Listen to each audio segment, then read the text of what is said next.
Welcome to More Details, Please, with your hosts, Emmanuel and Angela Williams, where we dive deeper into conversations with visionary entrepreneurs to discover what it takes to turn passion into purpose. Listen to real-world stories from self-starters and trailblazers and discover strategies and innovations shaping a greener future.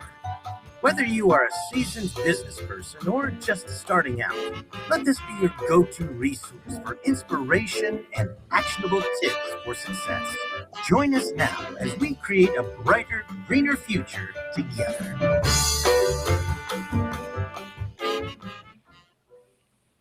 Welcome to More Details, Please, broadcasting live, where we help entrepreneurs turn their passion into purpose. We're your hosts, Angela and Emmanuel Williams. All right. So today I want to say, welcome back. It's about time. Okay, that can mean so many different things, but one of the things I will tell you for sure, it definitely means time well spent, lifelong learning, giving back, and the power of community. Because success isn't just about what you achieve, it's about what you learn along the way, including what failures can teach you and how community can be the greatest support system ever. Emmanuel, what do you think? Yeah, I think welcome back to our podcast. We are entrepreneurs, and the purpose of our podcast is to turn entrepreneur passions into purpose and to see and to get insights on information about entrepreneurs and what it takes to be an entrepreneur and what it takes to stay successful as an entrepreneur. So those are some really intriguing conversations that we love to have with our guests because they can share nuggets of wisdom with us that can help other people in their journey, not just as an entrepreneur, but also as an individual. So entrepreneurship spews over into a lot of different areas in our lives. And as an entrepreneur, I think the key thing is it will test your courage. It will test you to really see who you are because, you know, when things are going well and all of that is good, but you really tell the true character of a man is when their back is against the wall and they have to come out and be successful. So this is what this podcast is all about, and this is why we want to share our experiences with people and give them that type of wisdom and knowledge. Yeah, after a year away, More Details Please is back on the air, and we couldn't be more excited to reconnect with you and our incredible community. So this season, we're going to talk about time, how we use it, how we maximize it, and the legacy it leaves behind. Because in business and in life, making the most of your time is one of the smartest things that you can do. We also want to encourage you to act on your ambition because we think it's about time. You got recognized for your entrepreneurial spark and vision. So let's get down to details.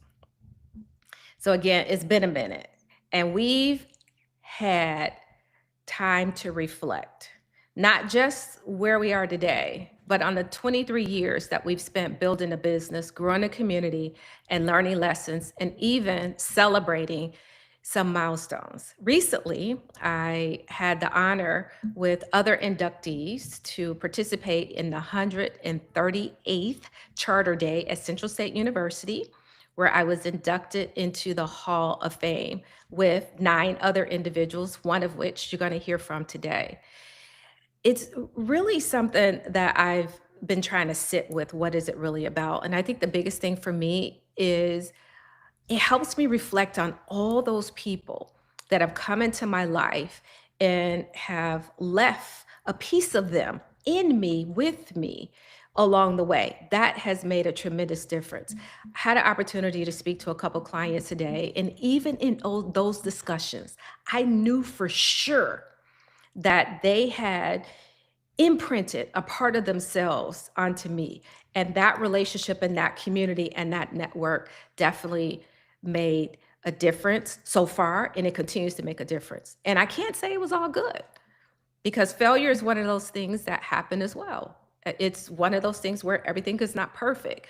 But when you've developed a relationship with individuals, you have a bank account. So when things happen, you have an opportunity to address and fix those. There are no perfect people and there's no perfect situations, and work is not done by robots. Work is done by human beings, and human beings have imperfections, as I do, as some of you may have imperfections as well. But I'm not afraid to understand what I could do better and make the necessary changes to do that. It's interesting because Angela and I have philosophical conversations about situations and circumstances that can empower our lives and other people's lives and make our lives better. And one of the conversations that we had, and we talk about this a lot, and that's why we say it's about time that we're back. But we would like to have conversations about time. You know, it's really, really important to understand how important time is, and at the same time, it is an illusion. You know, it's like illusion is something that seems real, but it's really not. And if anybody can tell me where they found time at, I would like for them to contact me because I would like to know how time look. I would like to know how time feels. I would like to know how time smell and taste. So when we talk about time, it's really interesting in that one of the most important things when it comes to time in regards to a lot of people, when you run out of time, that means you croaked. You don't have no more time. That means you croaked.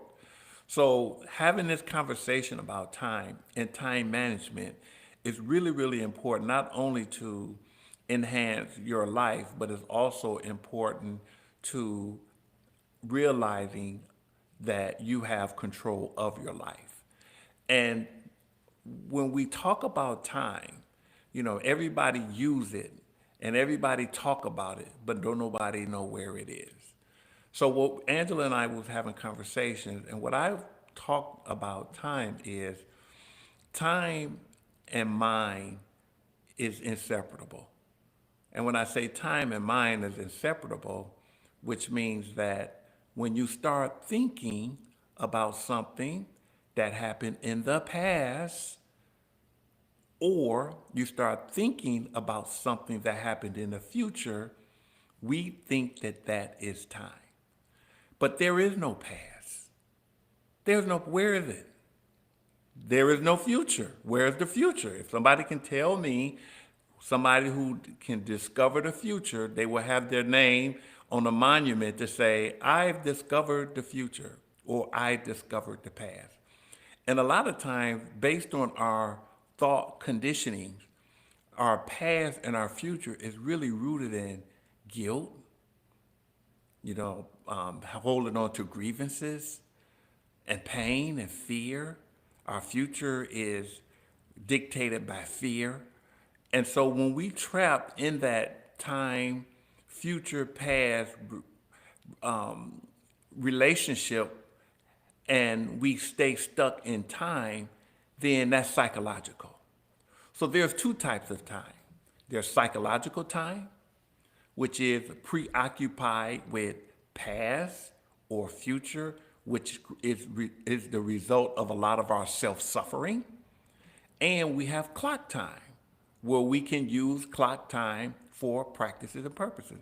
And when I say time and mind, I don't necessarily just mean our thoughts, but our body has a memory. Our emotions is a memory. They call it muscle memory when you do something so much that automatically, before you even think about anything, your body react to an impulse, if you will. I mean, it's sort of like when I'm listening to water run, I have to go use the bathroom, you know, because your body kind of react to those kind of things. So I'm trying to give people pointers to understand and take control of the thought process, memory process, whether you're thinking about something in the past or you're thinking about something in the future, or you're thinking about something emotionally that's taking you over. When you don't realize what is going on, you are in the matrix and you are now at the mercy of your mind. You are at the mercy of your mind. So Angela and I, we talk about this a lot. And one of the things that we practice is meditation, because meditation really is getting into the present moment. The present moment is now, here and now. And when we are able to be aware enough to watch our thoughts and to watch our emotions and to keep that in check, to say, wait a minute, I'm not going to have a panic attack because I'm thinking something is happening, because most of my suffering comes from there. And I'm not going to hold on to guilt, or I'm not going to hold on to grievances because I'm mad at somebody, because I'm creating my own self-suffering. And so a lot of times we walk around and we are manifesting and we are attracting people, situations, circumstances in our lives. Why? Because we are trapped in time and is rooted in fear and pain. And so when you're able to relax and to be able to meditate and to be able to step outside of those thoughts and emotions and become aware, you bring another whole dimension into your life that is in alignment with the universe. And that's where your true power is.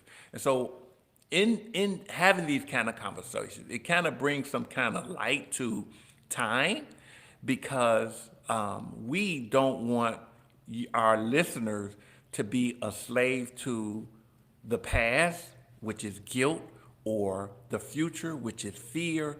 And we want them to be liberated, and we want them to be the best that they can be. And that's what Angela and I have been able to do, is just take time to be still, present, here, now. Yeah, it's funny that you said that, Emmanuel, because I've heard myself, it's so funny, say to a few people, I'm so busy. And then I have to catch myself. I'm going to stop saying that. Or I'll say to myself, 2024, I really don't know what happened in 2024. I can't remember the specifics of it. I remember going on a cruise with some friends. That was great. I remember spending some time in Florida. I remember traveling back and forth to Phoenix and Detroit and other things. But it feels like I lost a bit of time. But the things that I do remember and I enjoy most is when I have the opportunity to be in a mentor-mentee relationship, so mentoring others to achieve their goal or giving back in some way to the community. Those are the things that I would say time well spent. And I guess the biggest thing for me right now is not just about memories because I'm out, but what can I do to have that same effect that I mentioned earlier that I feel like other people have on me? How can I leave my imprint on others and provide a way, a vehicle of giving back and helping? I like what you just said, because, now we're talking about clock time. Clock time is used for practical purposes. We live in a time-space reality where we have to have some type of structure to do certain things.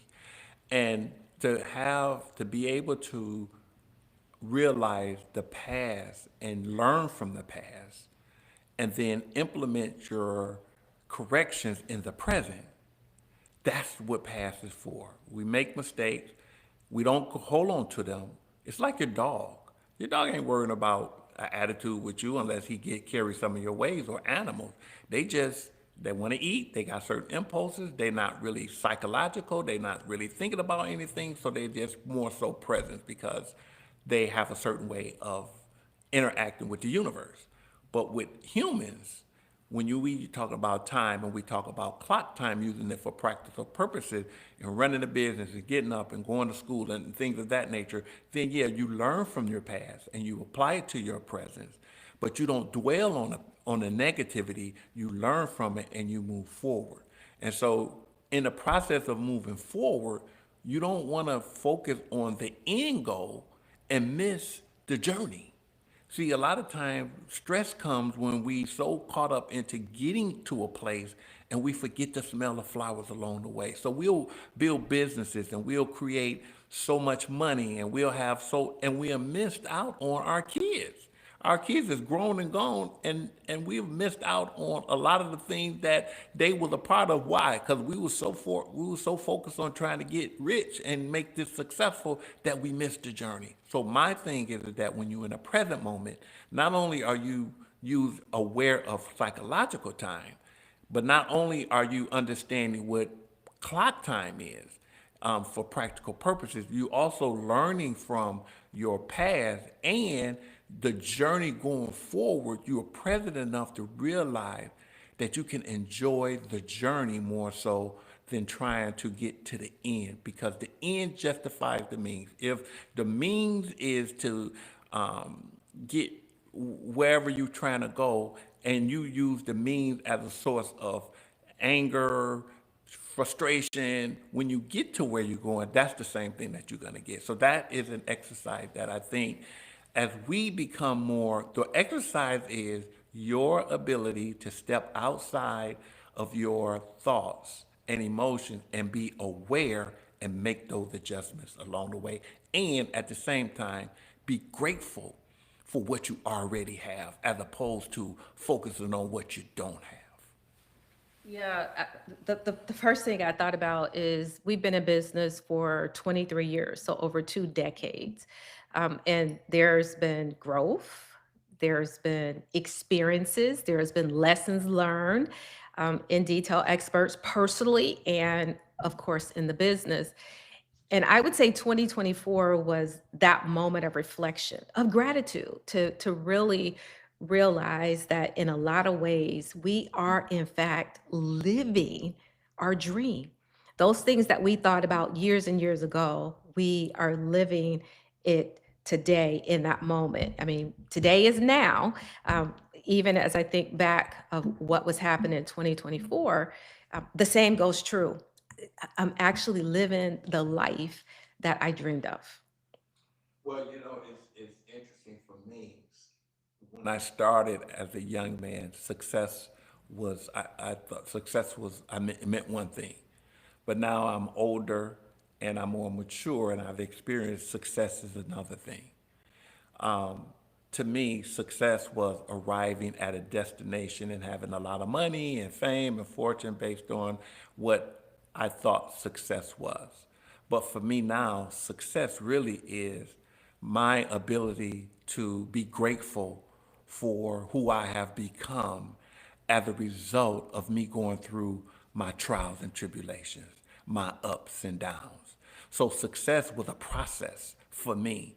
And to arrive at a place in this world where I'm healthy, I have a wonderful family, I have a wonderful career, I've had an impact on a lot of people, and I'm still in that process or that journey of being inspired to make a difference every day, having a successful present moment,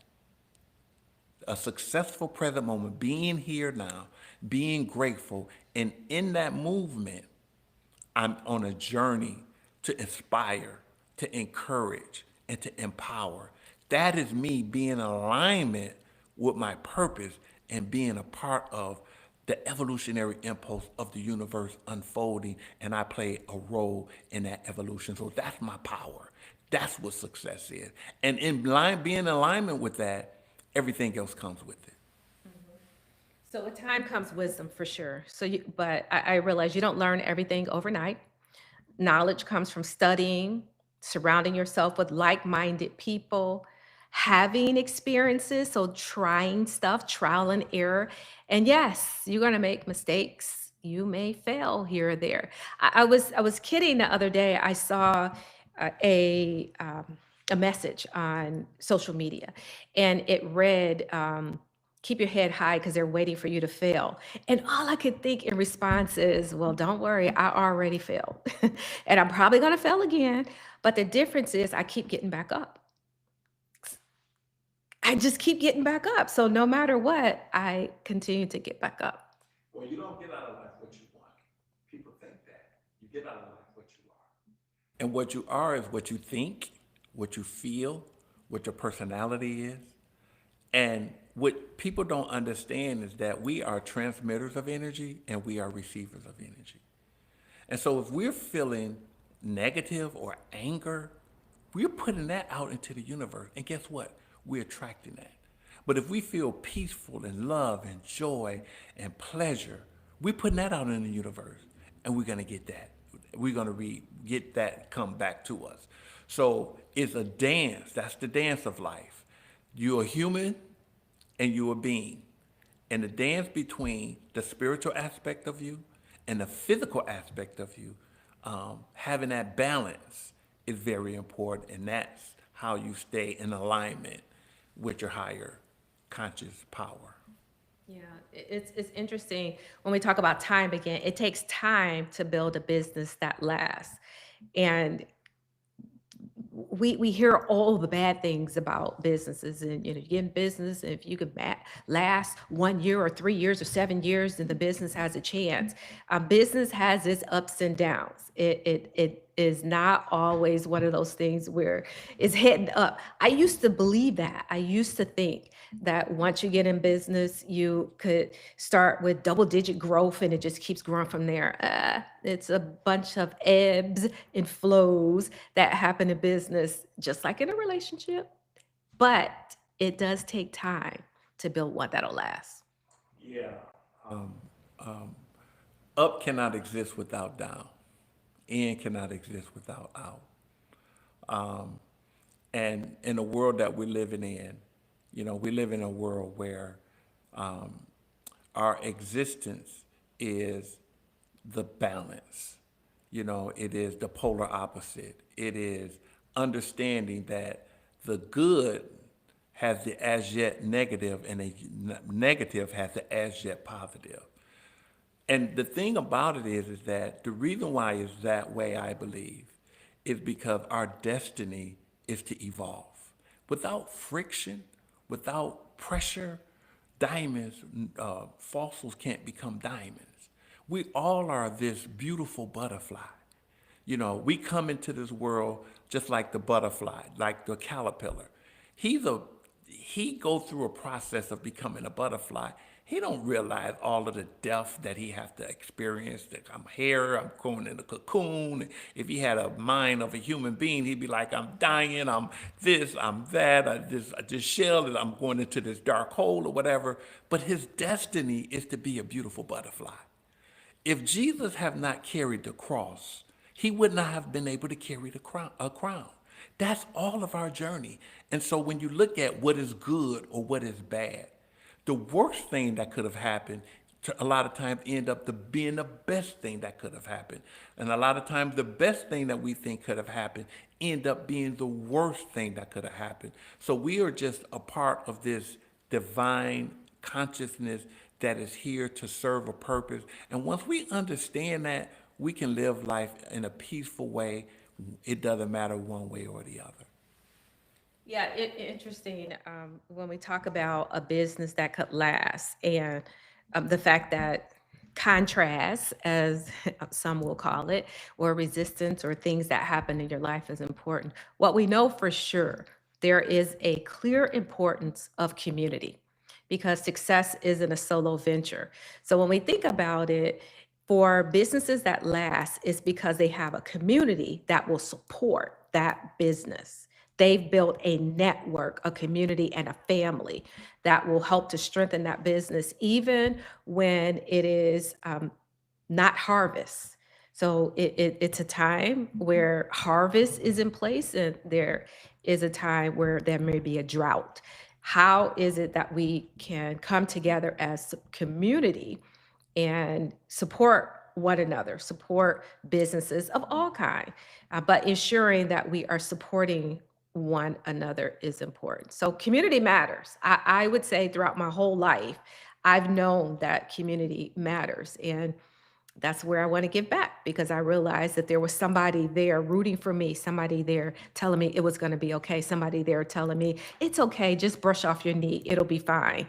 Um, I'm grateful and appreciative for that. And I would like to be that for others. Well, I'm glad that you have those values instilled, and I'm sure your mom and your dad played an essential role in you understanding community and how community is important. And I think one of the things that people don't realize is that we are all one. You know, we're not separate individuals. We are all one. And I would say that the same, the same energy, the molecules and the atoms and the subatomic particles that makes you breathe It's the same forces that makes me breathe. It's the same forces that makes the grass grow. It's the same forces that makes the sunshine. So on a deeper level, through our senses, we may seem separate, but the same source that causes you to be able to breathe is the same source that causes me to be able to breathe. And to me, the definition of true love is the recognition that is in me is in you. And when I have that level of respect and love for you on that deeper level, we're no longer separate. We're all one, even with nature. Right. One thing that I really reflected on during the Central State induction ceremony was the fact that I have developed a family. And I know a lot of people say that, but really, I come from a large family, but also being able to develop that extended family, people that started off as I didn't even know them. Then they became friends and then they became family. But I also think that is important in hiring and treating employees with strong community. We just had an opportunity to sit with a few of our employees at a meeting earlier. And what was exciting about that is they wanted to share what's going on and they had questions, how can I grow? And they were sharing their gratitude, et cetera. And to hear that from them also made me think about we make a difference. We make an impact on other individuals and their families and the people that they're connected to. But the main thing about it is everybody wants to be treated with respect. Again, work is done by humans, not by machines. So things aren't always going to be perfect. But if we give individuals an opportunity to correct it, I think most people want to do a good job. And if they're given that opportunity, they will. And it makes stronger employees, which creates stronger communities. And of course, there's a deeper, like you said, Emmanuel, there's a deeper relationship amongst individuals when that happens. It's when you change the way you look at things, the things you look at change. And when it comes to our employees, we travel all over the country, and we have an opportunity to share with our employees. Like for an example, today here in Chattanooga, Tennessee. And what struck me was the love. I mean, these were people who were talking about how when one of their co-workers was in the hospital, they went to go visit and sent flowers. We witnessed conversations where it doesn't matter how hard the task is, I can always depend on this guy showing up. That is a reflection of, as far as I'm concerned, my mother, your mother, and what they have instilled in us and what we are able to share with the world. It is a part of their love that is flowing through us. And for me to be aware of that, and for me to be aware of my influence over people, and to have the humility to be able to sit down and break bread with them and roll my sleeves up and work side by side with them, it's bigger than me. And it is a part of purpose, it is a part of my destiny. And to be in a place of awareness to understand that, it just is a type of joy that you can't really describe. Yeah, that's amazing. Well, I teased you earlier and I told you that one of the fellow inductees to the 2025 Central State University Hall of Fame is going to be joining us today, and she is here. So since we're diving into our theme, it's about time, a conversation about making time for what truly matters. Who better to join us than someone who is doing just that? So our special guest today is Latoya Turner. Latoya, are you with us? I am. All right. Yes, wonderful. Thank you so much for joining us. We're so excited. So I'm going to just set you up a little bit. I'm going to go over your bio and then we're going to have a dialogue. It's like sitting on the couch. We're going to just have a dialogue. Let's So, do our it. special guest today, Latoya Turner. Latoya is a mother, educator, author, film writer, and the founder of Brown Hands Literacy.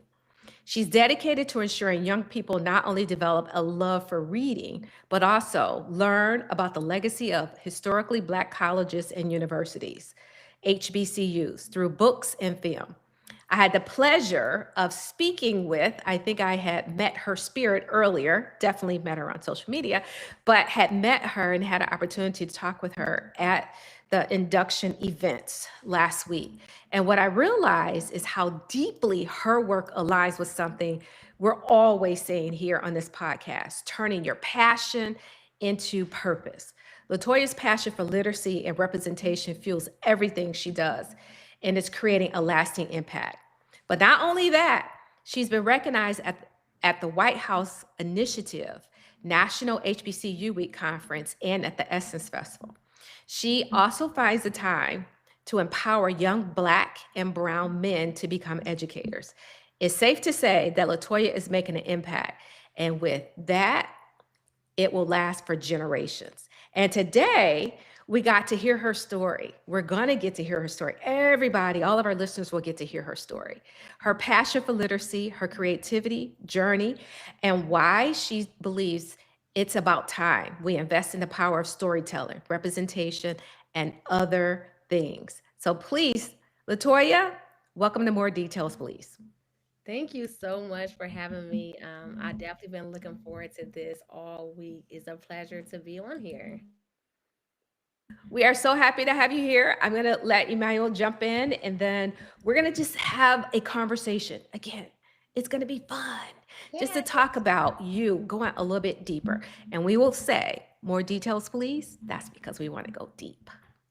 Well, thank you for your presence. I am so proud that you are on our show, and I'm proud of you as a young African American woman doing the things that you're doing in the community and uplifting people and just being a staple in our community.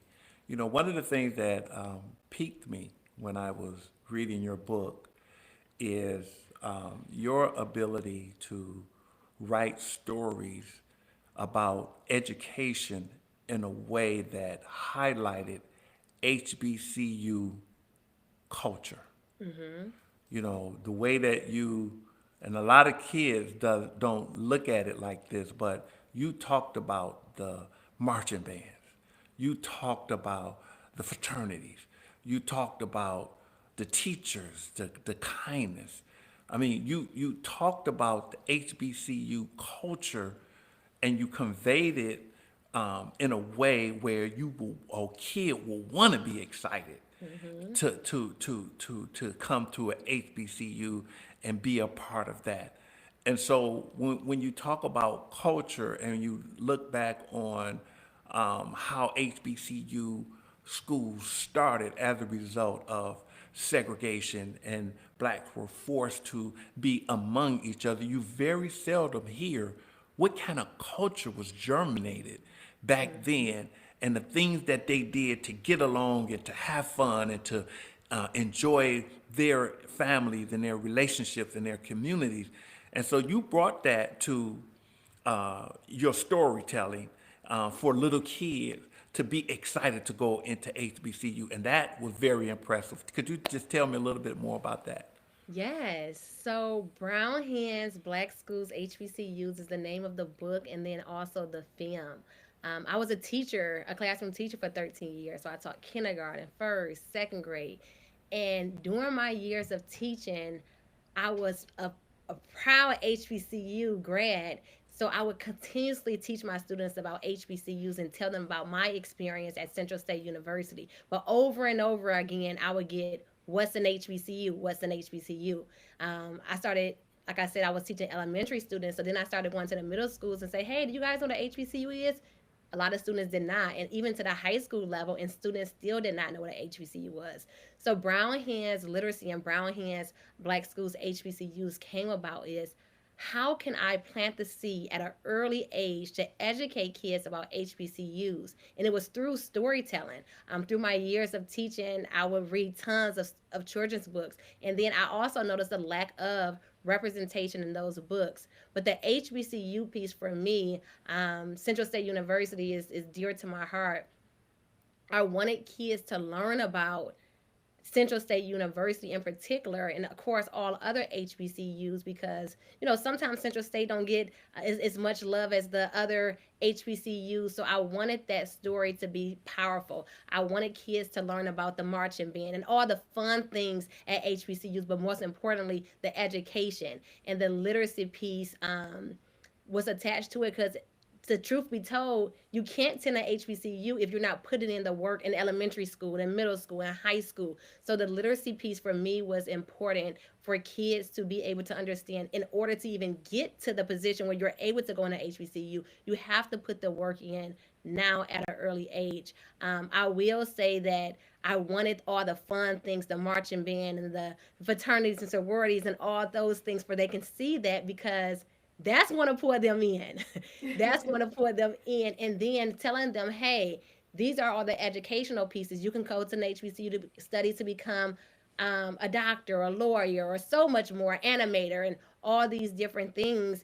And I wanted kids to be able to understand, like, this is a safe space. This is a space for us. Even if you don't choose an HBCU, which the goal is for me, for them to choose an HBCU, awareness. You know your options when it comes to, for you to choose which college you want to go to. These are your options.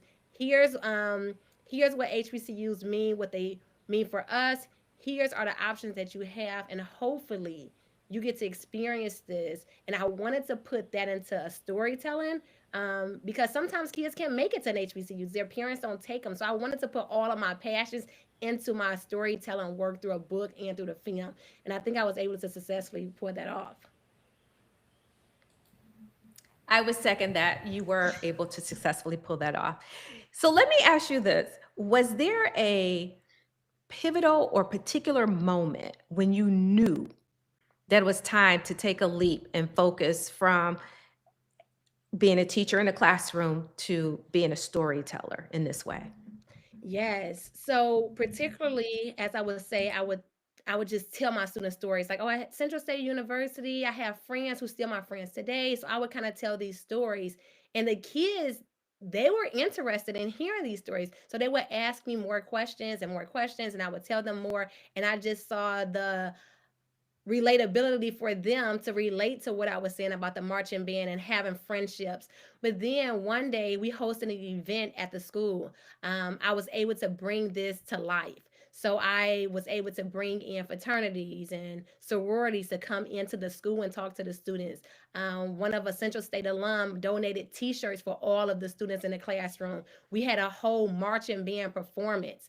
So when we had that event, the kids were, oh my goodness, they were so excited. When they saw the fraternities and sororities come into the school, they had questions. They wanted to know the history. When they was able to participate and pretend that they were in a marching band around the school, I'm like, okay, they have interest. They're having the time of their life. We're on to something. So at that time, this was like 2020, 2021, 2022. And it wasn't a lot of people doing work around HBCUs with kids. You more so saw that in a middle school, high school area. So when I thought, you know what, this could turn into something way much larger than just a book. I can actually pour this off to bring it to life. My passion of educating kids and teaching for years in the classroom, I was able to see what students like, what worked, what didn't work, because I was in the classroom, I was in the field, I was boots on the ground in the classroom, and I was thinking I could start my own business and host these HBCU literacy events, turn this book into a film, have film screenings. The passion was there because I was passionate about Central State University. The passion was there because I was a teacher who build relationships with my students, build relationships with the family, and also with the community of bringing others into the school so they can see, hey, this is a family, this is a school community. But I knew that I was onto something with the excitement of the kids. and I was able See, to take it to another level. that is amazing, and that excitement, it is infectious. And you get it all over again, and it's like, okay, everybody's excited. So I can see that. How do you stay motivated? I mean, Mm, because it's a process. I mean, we all know yeah. entrepreneurship can take you there sometimes. It's definitely a process. How I stay motivated. Well, one, I have a 4-year-old son who his name is August, and at 4 years old, he can tell you what an HBCU is. He's been at Central State University at Wilberforce. He's been in that space, and just watching him, because I didn't learn about HBCUs in high school, but just watching him excited about HBCUs at a young age, that keeps me motivated. But also the impact that I have been able to make on so many kids across the country with them being excited about HBCUs. I receive letters and DMs and messages and emails from parents that say, "Hey, because of you, my child wants to attend an HBCU." Um, that right there alone keeps me motivated. I know because the work that I'm doing, and I said this at Central State University, I'm not thinking about what Central State or what HBCUs look like right now. I'm thinking about what's the future of HBCUs going to look like in 10 or 15 years from now. Mhm. It's going to be with the kids, not with people who's graduating from high school this school year. It's going to be with the kids who are in elementary school. There's going to be the ones to keep HBCU doors open. So what keeps me motivated is to know that I have played a part in a role of what the future of HBCUs is going to look like. But I receive so much love and positive feedback of kids from all over saying, because of the work that you're doing, my kid want to go to an HBCU, or the kids saying, because of what you're doing, I can't wait to attend an HBCU and graduate from an HBCU. Well, education is key, and you're going to be around for a long time. You're going to touch a lot of lives, a lot of people. We have a son who graduated from Michigan State about 7 years ago, and Hmm. he write, speak, and read Chinese. And he left school and he started his own business. And what we get from him, because you guys are not too much older than you, you're a little bit older than him, but not too much. What he's doing now is he is going into farming. He's Hmm. taking up I mean, he got his degrees and everything, and he's taking up a trade because we talk about this all the time, and the future of education is going to require more than what is normal in these days and times. And also in terms of education, is about doing really what you're doing. It's about taking your God-gifted talents and abilities and what you have learned and not just go get a job, but to empower and inspire a generation. And so when it comes to education, just what is your thoughts about the trend? Because back when slavery came, segregation was going on, education had a certain value system, and there were I would just say the white supremacy system set the value of how people are being educated based on how they're going to act and respond in our society. But as these young kids grow up now, when you look at the future another 20, 30 years from now, what is your philosophy when it comes to not only teaching them to learn how to read and write, but as a whole person in terms of education, how do you plug into them to be that whole person? That's a great, great question. And that's something that actually, with me being a classroom teacher for 13 years, even those 13 years, education has evolved and changed so much. In today's age, for education, it's not just about the academic piece of just reading and writing and learning social studies and science. It's definitely not.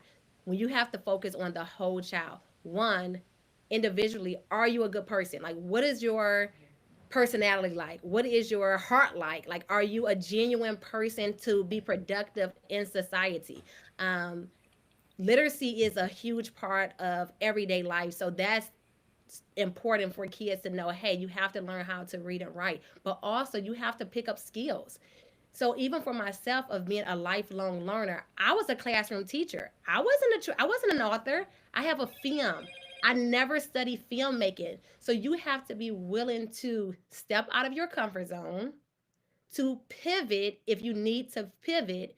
And then you also have to be able to just adjust to life. So just life situations in the educational space is more needed than ever, because the way things are going now with the education system, honestly, I don't know what's going to, we could get some news tomorrow. I don't know what's going to happen tomorrow. To be honest, the way things are going. So not only for educational purposes, not only focus on the academic piece of reading and writing. No, you have to learn some type of skill, whether it's taking a drone course or taking filmmaking, whatever it is.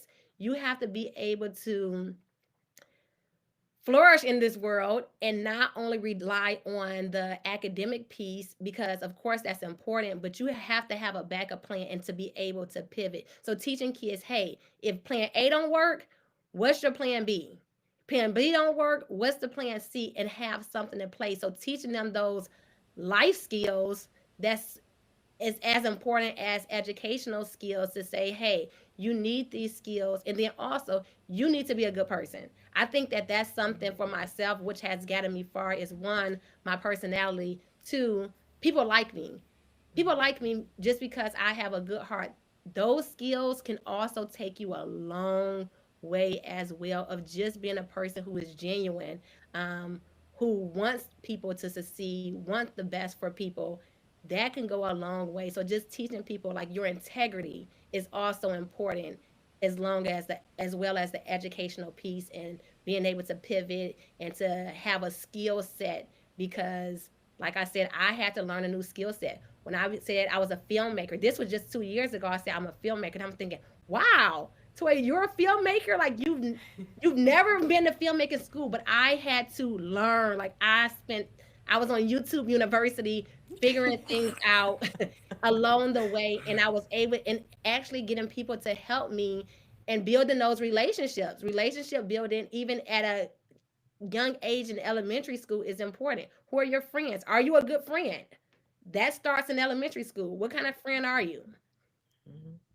It's So funny. education, I'm no, sorry. Go ahead. so just education in general is about so much more than just the basics of. Actually, when I started teaching 13 years ago, Yeah. you have to focus on the whole child. Well, one of the third piece we talked about in terms of your book is kids' ability, people ability to be able to do something that they love and they enjoy, you know, and to be have a certain amount of peace in your life, and to Hmm. be able to um, have a life not rooted in somebody else's value system, but your own personal value system. Yeah, we all want to have the big cars and all. You know, that's what this culture is germinating. You know, fast cars and things of that nature, and that's fine. There's nothing wrong with that, but not that's not necessarily everybody's value system and where they're trying to go. So to be able to find something that you have a passion for, that you enjoy, that you're making a difference in other people's lives, is really where you find your true peace and true joy and true um, value for life. Absolutely. You talked about gaining new skills, and that a lifelong learner is something that I have embodied forever. Not only with getting another degree or anything like that, but just really wanting to learn. You're now coaching Black and Brown men to become educators. Why is this work so important right now? And what are the long-term changes that you hope to see from it? Yes. So 3 years ago, when I started publishing books, and I knew that I had to get out the classroom, because I knew that I needed to reach more kids, more people, and I felt like I was stuck in a box in a classroom all day. Yes, I was having an impact on 20 kids, but I was thinking, if I get out of this classroom, the impact is going to be thousands of kids. So that's what I needed to do. So when I left the classroom, it was a position available, where I was able to coach Black and Brown men who are going to be placed in preschool classrooms to implement literacy interventions and want to diversify the teacher pipeline. They don't have a college degree, but they have an interest in education. So when I started that position, I knew that I was now able to take my 13 years of experience and I was able to pour that into Black and brown men, young men. And then those young men were able to go into the classroom and take all of the knowledge that I just taught them into tons of classrooms. So now my impact has grew now because I'm impacting young men and those young men is going into the classrooms. So I'm touching more lives. And then also think about it as a fatherhood perspective. These young men now know if, and some of them do have kids, they know how to teach their kids, future kids, how to write their names, the letters in the alphabet, all of these literacy interventions. So I was thinking about that as well. So now not only am I impacting 20 students a year, I'm impacting Black men, Black and brown men to become educators and really great fathers who are able to educate their kids. So what I hope to see out of this and what we have been seeing out of this is that Black and brown young men are now going to be placed in elementary schools as classrooms teachers. Little boys get to see a Black male figure as a role model in a classroom. I taught for 13 years in Maryland, Detroit, and Cincinnati, and I can tell you this, it's not a lot of Black and brown men teaching kindergarten, first, second grade. They might be the gym teacher, but they're not in the classroom teaching our youngest learners. So moving forward, the rate of Black and brown men in elementary schools is going to increase. And with that being said, they'll have an impact on Black and brown kids to see a role model who looks like them. And then also kids who has fathers, their fathers are able to teach them the literacy skills that they know and have been taught to their kids. And that's powerful itself. That is very powerful. So let's talk about the business side of it. What advice would you give to someone to go about getting funding for their project or their idea? That's a great question. So with me having pivoting out of the classroom and say, hey, I'm going to go coach Black and brown young men. And I'm starting my own business, right? Mm-hmm. I knew nothing about starting a business, but I didn't let that stop me. I published the book, then I'm on to the film. Throughout that, one thing I've learned is you have to have money to make money. You have to have money to make money. And that was something that I had to learn. So getting funded for this project, especially for the film, animation is not cheap. It's not cheap. Like we're talking about $6,000 per minute type of thing. And I'm thinking, wow, like I want this film. How was I going to get it done? At the time, honestly, I didn't know, but I saw the light at the end of the tunnel and knew that this project would be done and it would be done in 1 year. So I was able to, the hustler in me, I was able to sell thousands of copies of my children's books. So as I'm selling thousands of copies of my children's books, I'm putting that money back into the business and to getting the film funded. After I started Brown Hands LLC, and that was the name of the business, Brown Hands LLC. Throughout the process, I said, I'm doing nonprofit work because I love giving back. I'm doing book drives for kids. I said, okay, Toya, you can start a nonprofit. On the nonprofit side, I was then able to get funding and get grants to fund the project. I remember I received a grant, the first grant that I've ever received, which is 2022, was for $25,000. And it was to host HBCU literacy events, to host 3 HBCU literacy events. And I hosted 2. And then the third one, I went back to them and said, I don't think I can host another HBCU literacy event. I have to use the rest of the funding to put it into this project that's going to be mine. And I can use over and over again.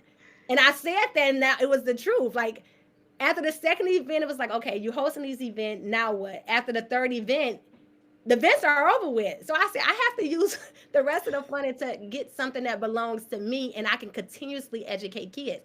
So I was really smart about when I was able to get these grants through the nonprofit side to help fund the work that I'm doing, which is the animation, hosting the events, and really just focusing on how can I profit off of the sale of my book. Not only selling my book, I'm doing author visits and charging for author visits. I can do film screenings and charge for film screenings. I can go into these schools and really no one is doing this. So I'm really in a lane by myself, but I was able to market it where people bought into the idea of, wow, like I see her, how passionate she is about this. How can I support you? I see that you're educating kids about HBCUs. I'm a principal at a school. I want to purchase 500 books. Cool. So I was able to do that along the way to fund my own work, but it took dedication, it took marketing, it took the drive to keep going. Even when I wasn't making those sales at the beginning, I was like, okay, what you got to send those emails out. So me being a hustler and really pushing my books and selling them, thinking of ways not only selling books, now you can go into schools and do author visits, film screenings, and now you have a nonprofit organization. That's an easy way to get funding. Wow, you got grit, that's for sure. How are you juggling so much? So you're running a nonprofit, you're creating books and films, you're mentoring future educators, all while raising that gorgeous son, August. How do you manage your time? That's a How? great question. The beginning was really, really easy because by the time my son was, when I was 7 months pregnant, I published my first children's book. By the time he was one, I was on to the second book. By the time he was three, I had a completed film. So the timeline was definitely wild, but I use my time wisely. Like my days are crazy. They're super packed and back to back. And then by the time he comes home from school now, which probably will be soon, um, but by the time he comes home from school now, I'm on mommy duty. So I would have to, sometimes my nights when he go to sleep, I'm up, or when he's in the morning time, I'm getting up before him. So I definitely use my time wisely. And I'm not gonna lie, it's not easy to manage, but I want it so bad, and I want to make that impact, and I want to be a great mother, and I'm able to navigate all the things that I want to do. And then a support system. I have a solid support system to where I'm able to say, hey, I need to go out of town. I'm able to have that support system to help out with my son. But I'll stay up late if I need to get something done. I'll wake up early in the morning because that's how bad I want it. Could you go back in your life as a kid and kind of pinpoint and go to that transitional time where it clicked in your head that this is going to be your destiny? I mean, was it an event, or was it just the aha moment, or was it something that happened?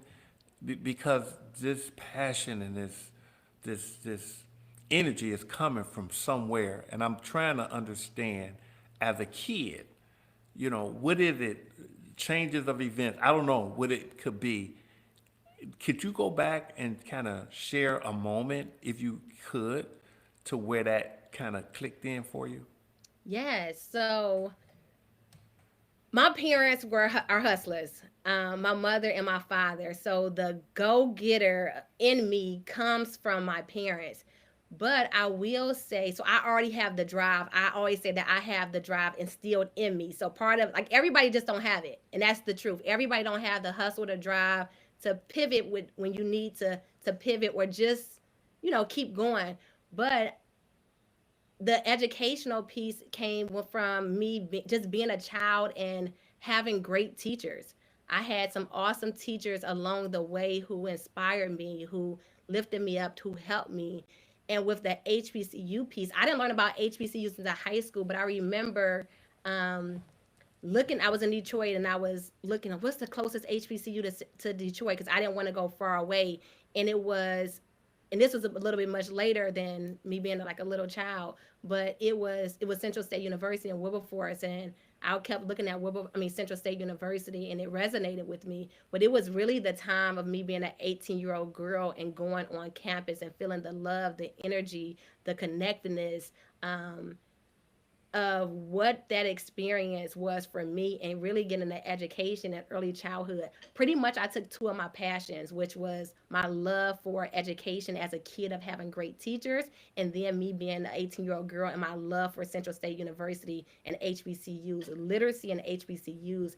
And I was able to put those two together to create something that's super meaningful for me. But I would just say what a turning moment was of my student teaching experience, when I was able to go to the school every day and see the impact and the difference that I was making.